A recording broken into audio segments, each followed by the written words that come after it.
Later.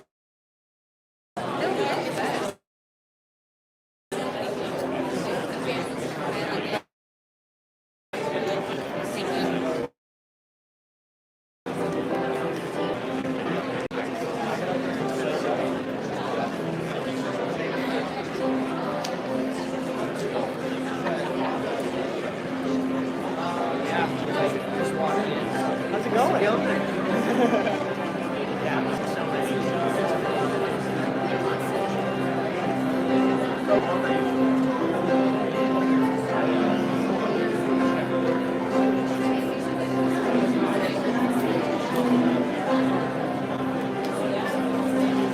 Has anyone remember when John has anyone done that this year?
As we come together to honor and reflect, let us welcome the presence of our chosen God, our higher being. Let us welcome the presence of the Baccalaureate ancestors of this unceded land. We offer our deepest gratitude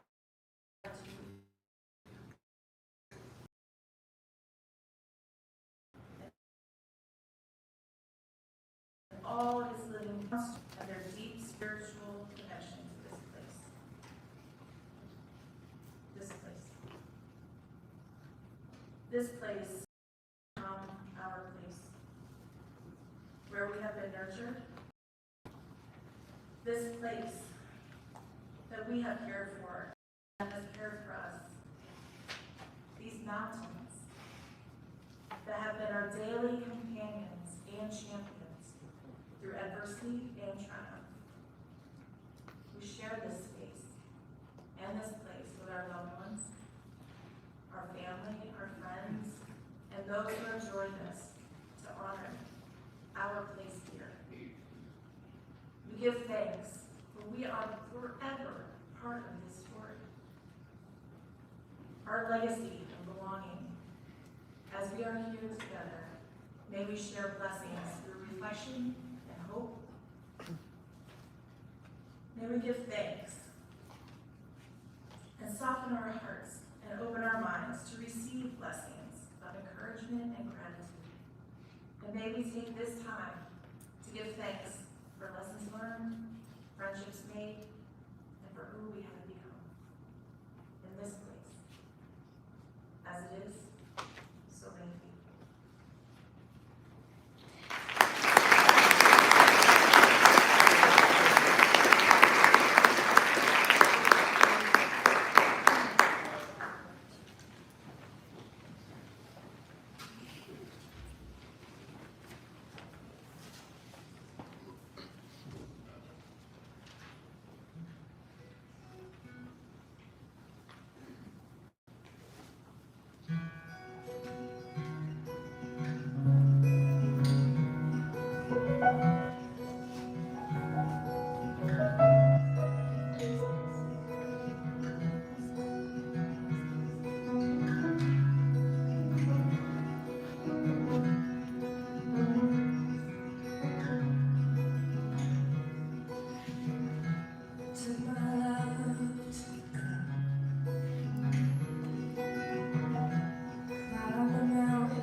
So I'm going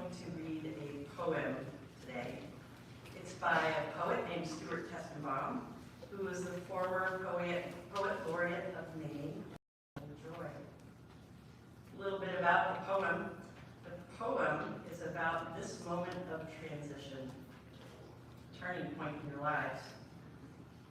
Change can be uncertain, but it's part of the natural rhythm of life. We know when it is time to move forward, an instinct perhaps. You guys have all the tools you need: curiosity, creativity, kindness, and courage. And like a butterfly, you are becoming something new. You're starting a new journey where you're going to grow and change. So trust the strength, knowledge, and instincts that you develop while here at Gould. It's time. So here's the poem titled Joy. The asters shake from stem to flower, waiting for the monarchs to alight. Every butterfly knows that the end is different from the beginning, and that it is always a part of a longer story in which we are always transformed. When it's time to fly, you know how. Just the way you knew how to breathe. Just the way that air knew to find its way into your lungs. The way the geese know when to depart. The way their wings know how to speak to the wind. A partnership of feather and glide, lifting into the blue dream.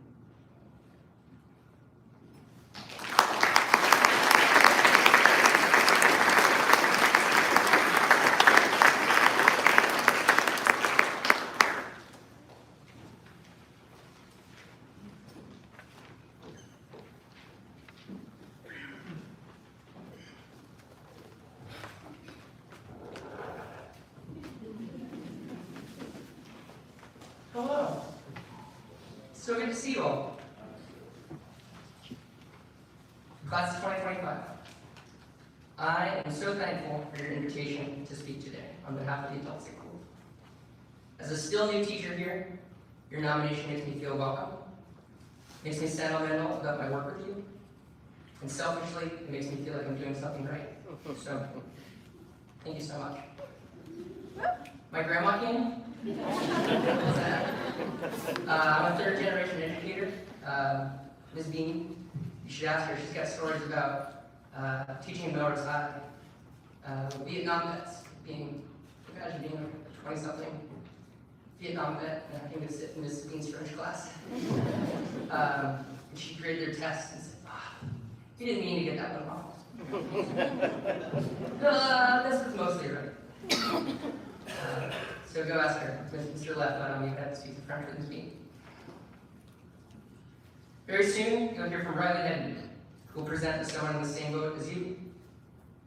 He's your peer, your friend, and someone who's taking up the challenge of summing up what these shared years have meant to you all. I get to represent the other side of the coin. The teachers and community members who have watched you all grow, and who, for the most part, will be sticking around after you depart tomorrow. Ours are different roles, and rightfully so, they're going to require different speeches. I've been considering that distinction because, since becoming one of your English teachers, I turned into a rhetoric nerd. I can't go anywhere without thinking about the choices writers make in their speeches, their social media posts, advertisements, op-eds, letters to the editor, and assembly announcements. Synthesis, argument, rhetorical analysis, ethos, logos, pathos, exigence, credibility, authorial intent, line of reasoning, method of development, types of evidence. These words bounce around my head, and once you wade through all the jargon, my whole language and composition class seems to come down to three things. Writers have goals for their audience. They make specific choices to further those goals. And if they want to be successful, they need to tailor their actions to the needs of the audience. If a speaker misunderstands their audience, the consequences can be disastrous. We can all picture the eager but naive English teacher, chalk on the shoulder pads, strolling into class with a boombox and saying, you know, kids, hip-hop and Shakespeare aren't so different after all. He starts rapping, and everyone starts squirming, and he tries to make some comment about how Cordelia is like Kendrick and Reagan is Drake, and it's awkward. I can feel how awkward this is right now. Nobody ends up learning anything about Kinley anyway. So I'd like to avoid that. I need to meet you where you're at. And that's because at schools across the country, probably even right at this moment, speakers are addressing graduating classes and offering their 2 cents. Almost everyone has been to a grad or baccalaureate speech here before, and so sometimes the messages behind the speeches can get missed. I'm not here to scold you for zoning out, or slouching deeper in your chair, or heaven forbid checking your phone. I am aware, my dear seniors, that you are at the end of what is called bingham season. Spring concert, sports awards, Beetlejuice. How do you do with Beetlejuice? Academic awards, assembly after assembly after assembly. You have celebrated so much in this space, and I don't blame you if you're feeling bingham down. Don't get me wrong. Bingham season is one of my favorite times of the year. But I can't ignore your wariness as I deliver a speech which, to be clear, has not started yet. So I'll put you at ease. I'll begin in just a moment by telling you exactly what we're going to do. There's going to be no man behind the curtain, no second assistant in the box, no rabbit stashed in my hat. I'm going to tell you right now what I want you to feel and how I'm going to try to make you feel those feels. By the end of my forthcoming speech, I want you to know, 1, how much this community loves you, and I want you to feel ready and excited for what's ahead. I want you to know that we'll miss you, and that we're so proud of you, and that you have the tools you need for your next adventure. I'm going to accomplish these 2 things by starting with a quick thought about why this group is so special. That's going to look like I'm making fun of you. I'm not. It's a trick, okay? That's just to keep you hooked, as then I start saying the nice things that I think are. And that's what really matters, okay? I'll then pass on 3 short, specific pieces of evidence that others have already given you. I'll cite that evidence so you know it's more credible than this guy. And I'll end with 1 more story that illustrates how much you all mean to us. Tone-wise, we're going to start silly, so I don't lose you too early. And we'll finish with the sweet and savvy stuff. That's where the real takeaways come in. And if we're going to land this plane, we need the sweet and savvy stuff. But I can't pull it out too early, because then I might lose you. Right? So with all that said, I'll start the baccalaureate faculty address.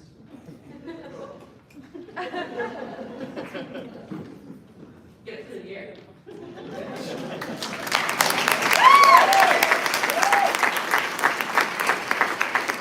Class of 2025. You are all such nerds. I should clarify. When I say that, I promise I mean it positively. We've all heard the saying, too cool for school. Somewhere along the way, high schoolers bought into the narrative that caring was uncool, that expressing passion or excitement for your classes or extracurriculars was something to be embarrassed about. You all don't fit this script. You're so passionate, so energized, so driven by the things that you care about, that you are, by definition, nerds. James Tucker. You know they sell bicycles, right? Like, the internet, Facebook Marketplace, park around bikes right down the road. Like, you could have worked all summer, saved up money, bought a bike, been done with it, and instead, you drove hours every day last summer. You learned about geometry and welding and tube specking, and you like because you're a nerd. Yeah.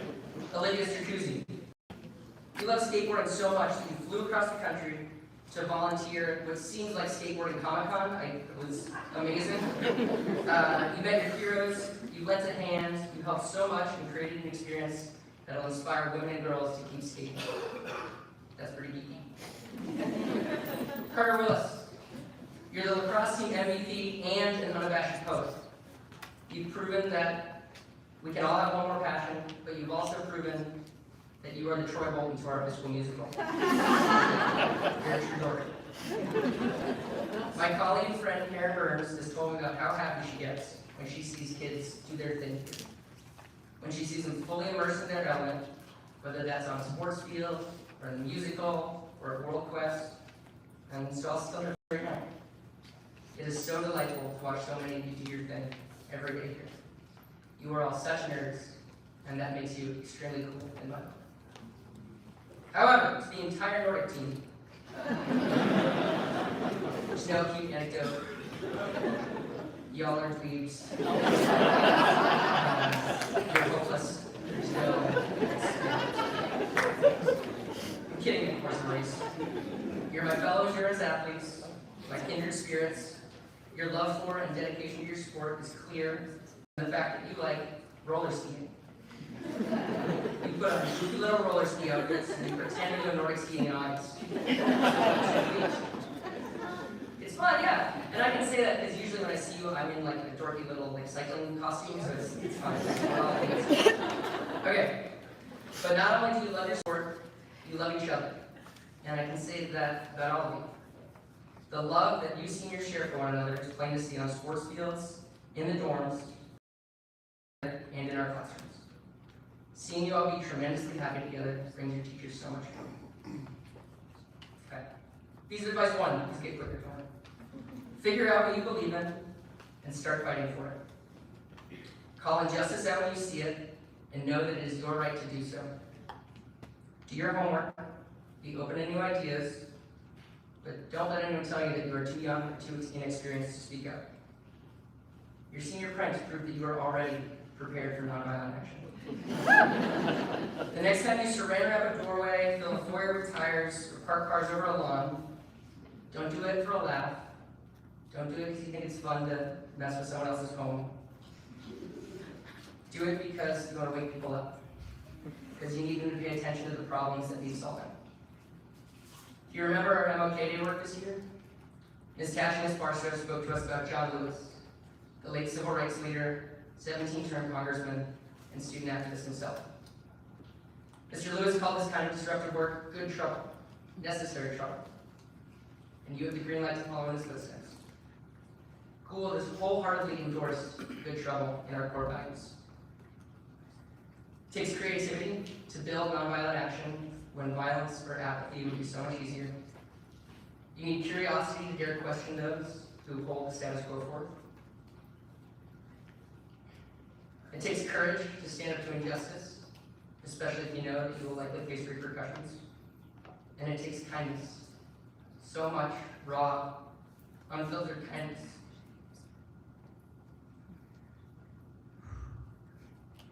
To care for other human beings when you are told to fear them, ignore them, or hate them.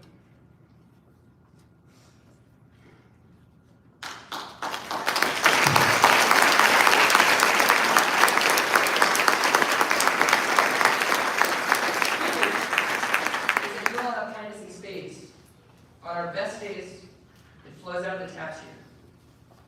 So bottle some up and take it with you wherever you go. Okay. We're gonna get sappier here on out. You're getting antsy? Write letters. That's all. Write letters. If you find yourself overwhelmed, homesick, or looking for an antidote to doom scrolling, follow these steps. Text a friend, get their address, sit down, put on some music, write that friend a note. Name, street address, city, state, zip code in the middle of the envelope. They don't know. Adults, they don't know.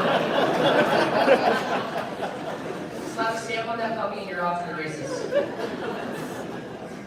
The author and writer Kurt Vonnegut, one of my favorites, he said in a graduation speech of his own that putting a letter in a mailbox is like feeding a great big bullfrog painted blue. When your loved one checks the mail, your handwritten note will glow up amongst the bills and the spam and the junk from Amazon, and it only costs 50 cents to show somebody in the continental U.S. that you love them. It used to cost less, but even with inflation, I'd say 50 cents to make someone's day is pretty good value. In fact, if you ask for it between now and you leave tomorrow, your first letter's on me. I stopped by the post office today. I bought 50 stamps. They're all Betty White. I was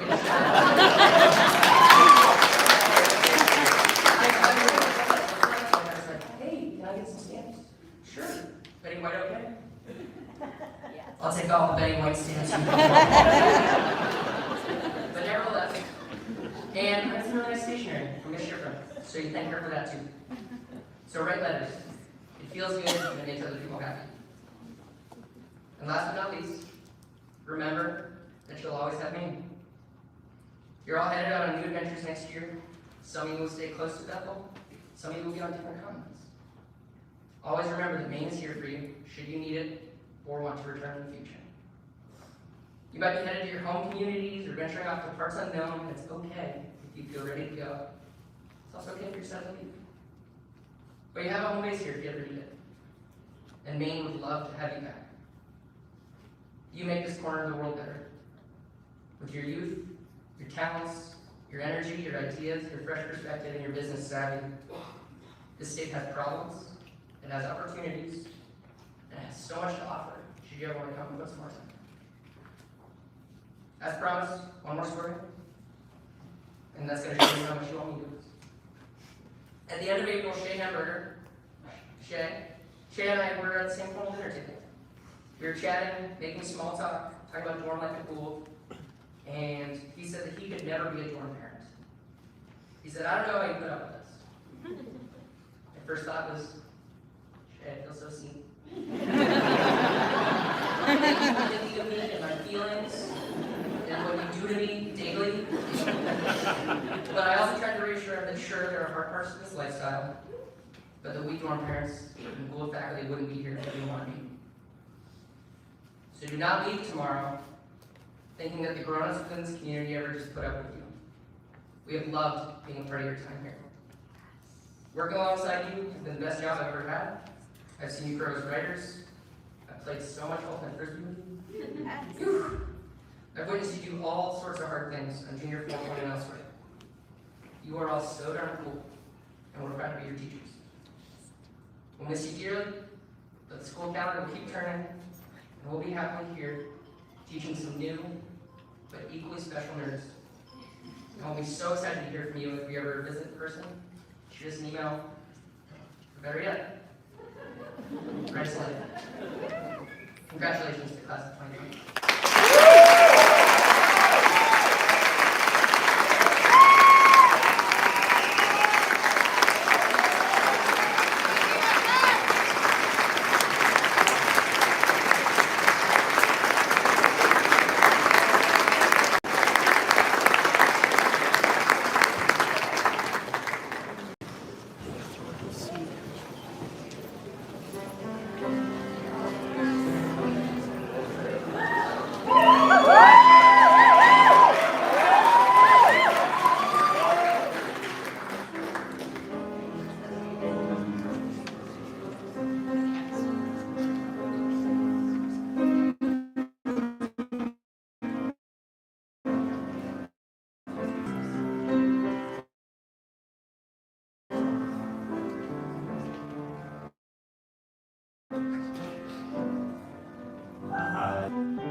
I see them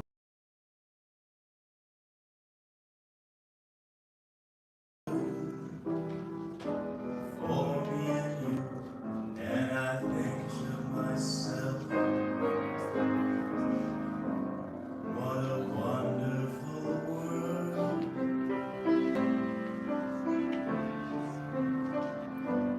I see skies of blue, clouds of white, the bright, blessed day, the dark, sacred night, and I think to myself, what a wonderful world.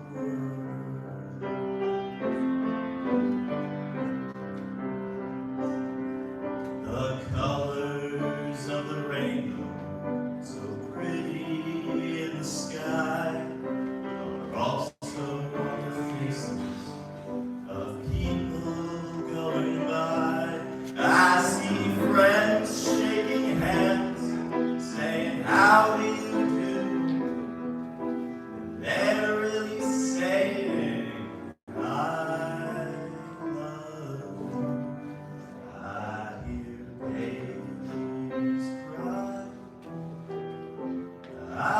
watch them grow,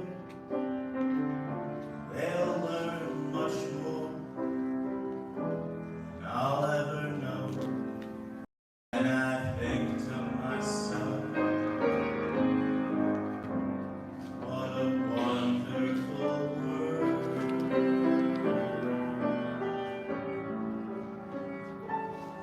Yes, I think to myself, oh, what a wonderful world.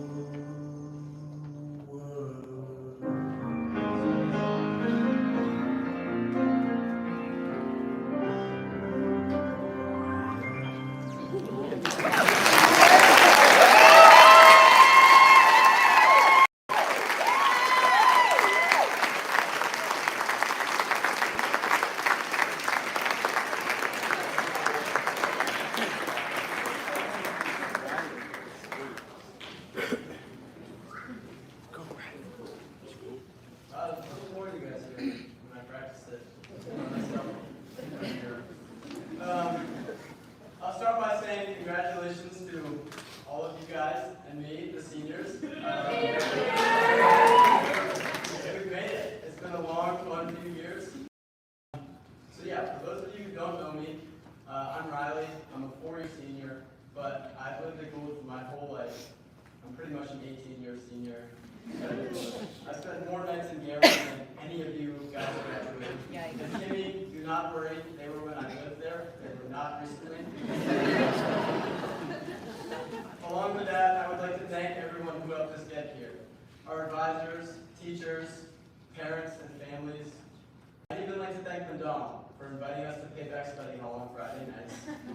And I'd even like to thank Mr. Parker for letting us know that we're academically ineligible as much as we hope we will. While thinking about writing this speech, I was reminiscing on all of the memories that we've shared and the moments that made us into who we are. Or when it was just us, just kids, just school students. Whether it was late nights in our tents on orientation, talking about God knows what, or playing Cards Against Humanity in Ordway till snacks started on Saturday. All that time we spent together created bonds that, for most of us, will last forever. And this is a message for faculty, parents, and any other adults out there. Sometimes the biggest growth in your children and students is when you let them, you take a step back and you let them live. You let them just hang out and you let them be together. Because when kids like me and the ones who are sitting here in front of you, when they don't have to worry about their dorm parents knocking on their door or their parents constantly texting, "Where are you? What are you doing?" We feel free. We feel like we can actually be who we want. And I don't mean this in a mean way. Parents, you guys are great. We love you. Teachers, you're great. We need you. All of you guys. But sometimes, take a step back. We got it under control. Let us live a little bit. To an extent. As a class, we've been through a lot together. Just a few days after orientation our freshman year, we made one of the coolest skateboard edits I've ever seen.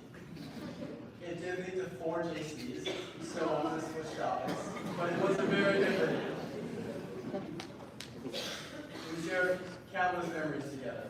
The Sonora hot dogs in Arizona that may or may not have led to food poisoning. Shout out to the group that spent the entire plane ride throwing up in the bathroom and got met by paramedics once they landed. Didn't feel fun. Along with that, most of us have felt the frustration of our leave requests getting denied and us wondering why, or our leave requests ending when we thought we were still on our leave. We all remember the hope of senior housing that never happened, the beginning of senior privileges, and the confusion of trying to organize anything in the seniors group chat. Along with that, we remember the shows, Me and the Bricks, of course. Yes. Yvonne as Dracula, Beetlejuice this year, and of course, Dog Gaga Show It Off. We remember Sal's passionate speeches about Marcy and how it's so good, and more importantly, good for you. And we definitely remember the constant chaos surrounding Senior Assassin when all of us would get mad at Finn for not ending it right. These moments, big and small, awkward and amazing, are what shaped our time here. They were funny, annoying, embarrassing, and exciting. But more importantly, they were formative. These are the stories we'll tell years from now, even if we forget a few details here and there. But the question is, what are we really going to remember? Sure, we'll remember most of our friends and a few epic playoff wins, but we probably won't remember our team's exact record, which is good for somebody like me who's on the boys' soccer team. Along with that, I guarantee we won't remember our exact grades, especially not the ones from senior spring. I'm really hoping that we can forget those, along with our cultures. What we will remember, however, are the feelings behind those moments. We'll remember what it was like to work together on a project, or to be exhausted after a long trip, to pull off a prank, to feel the buzz of anticipation before a game or performance. These memories won't just be stories we retell, they'll become the foundation of who we are. All those denied leaves, sick flights, late night conversations, failed group chats, chaotic events, they taught us curiosity, kindness, courage, and creativity. I know these words get thrown around here a lot, and we joke about them sometimes, but seriously, they're some pretty good words. Now I want to talk a little bit about my time at Gould. As I said, I've lived here for 18 years, and I've watched plenty of graduations. This one obviously feels a lot different. It's focused on us, the seniors. It's very bittersweet knowing that tomorrow is graduation. On one hand, I'm ready to graduate and get out of bed. On the other hand, I am truly sad that this and tomorrow is the last time that this group of people will ever be together. We had a lot of fun times together, whether it was playing basketball at 2 in the morning or whatever else we did on senior prank night. These memories will never leave us. Even if we forget small details here and there, the experiences will still live in the way we approach our lives. These memories will turn into lessons we carry to college, to future jobs, and maybe even our kids one day. Because Gould doesn't just teach us how to calculate derivatives or write lab reports 2 months late. Thank you, Mr. Blucheck, for still grading that. It teaches us how to be in a community, how to face challenges, how to find the joy in small moments, and how to look back on even the most ridiculous situations and life. And yeah, I guarantee that all of you know more about backpacking and winter camping than you did before June 4 point. But more importantly, you know more about yourselves. And that's what you'll take with you. So thank you to everyone who's been a part of this. These years, these memories, and this community have shaped who we are. As we head into whatever comes next, we'll carry a piece of this place and each other with us. Chad and Brad out. Thank you.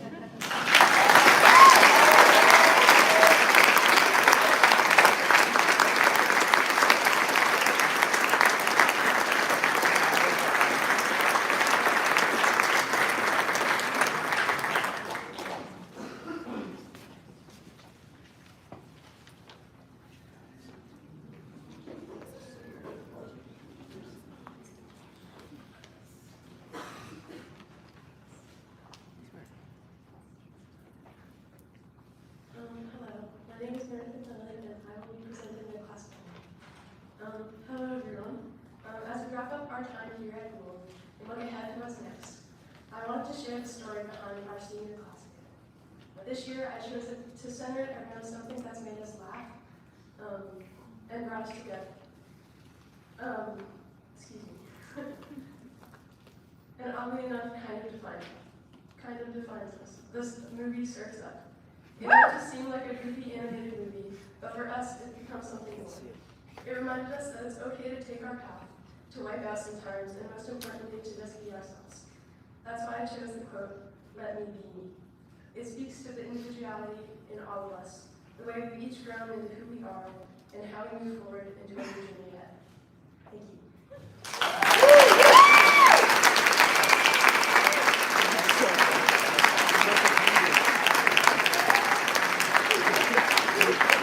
you.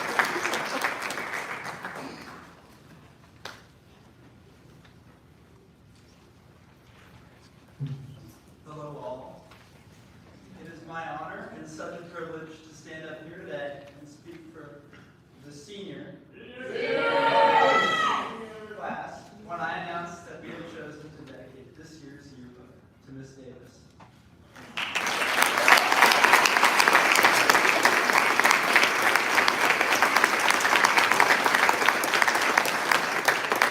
has not been said before, being a 12th grader is not that easy. If you ask around, my classmates will say that it is very rigorous and stressful.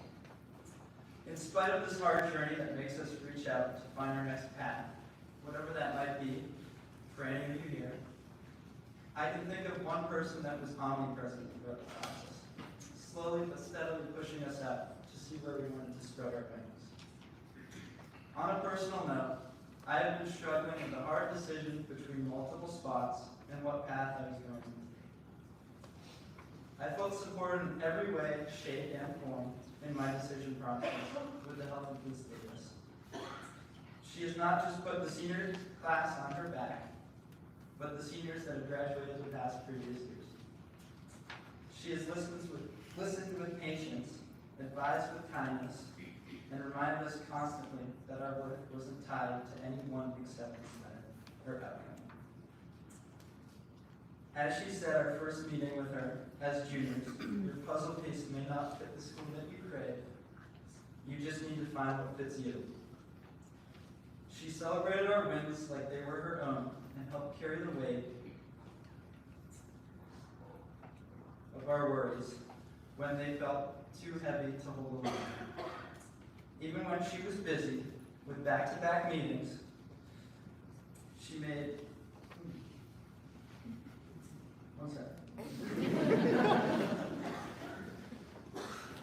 You can tell when someone truly cares, and Miss Davis never left us guessing. Her belief in us, even when we doubted ourselves, made all the difference. For all the late-night G-chats, constant and wavering change of heart, and the unwavering faith you had in us, you have reminded us that not just the impact of one person's heart can impact and shape more than 46 futures. Thank you.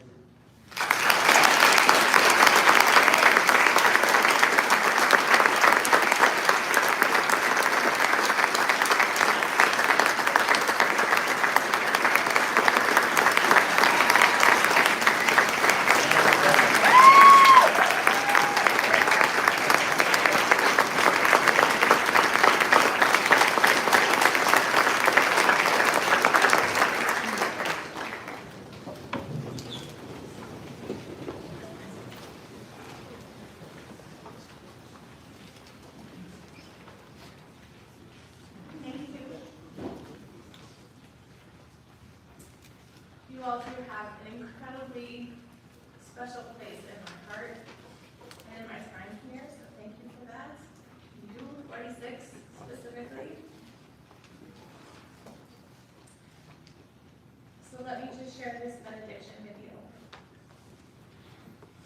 As we move from this moment, let us hold these blessings of reflection and gratitude. Let us hold these reflections in our spirit, in our minds, in our body. Let us hold closely and always this place, this remembrance of love. As it is, so shall it be.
They have blueprints now. You notice? Huh? You notice they have blueprints now?